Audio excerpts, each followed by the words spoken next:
কার্শিয়াং থেকে আমরা 1 জানুয়ারি শিলিগুড়ি আসবো ডিসাইড করি। তোমাদের সাথে সেরকমভাবে আমি কোনো শর্ট ব্লগ শেয়ারই করতে পারিনি। যারা আমাদের এই দিনকার সব ব্লগগুলো দেখতে চাও তারা অবশ্যই কিন্তু লং ব্লগগুলো চেক করো। এটা তো আমাদের প্রথম বাইক ট্রিপ ছিল। আমরা শিলিগুড়ি টু কার্শিয়াং গেছিলাম।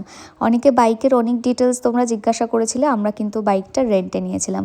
আর আমাদের যেখানে হোটেলটা ছিল সেটা অনেকটা উপরে ছিল, যেখান থেকে জানো তো ভাসা মেঘ আমরা দেখতে পেয়েছিলাম। আমাদের এবারের ট্যুরের এক্সপিরিয়েন্সটা ভীষণ ভালো ছিল। বরাবর আমার এটা স্বপ্ন ছিল, আর আজকে এই স্বপ্নটা পূরণ হতে দেখে আমার ভীষণ ভালো লাগছিল। সত্যি আমরা যেটা করব ভেবেছিলাম সেটা আমরা ফাইনালি পেরেছি। আর যখন ফিরে আসি প্রতিবার পাহাড় থেকে তখন আমার ভীষণ মন খারাপ হয়। আমি জানো তো পাহাড় ভীষণ পছন্দ করি, ভীষণ ভালোবাসি।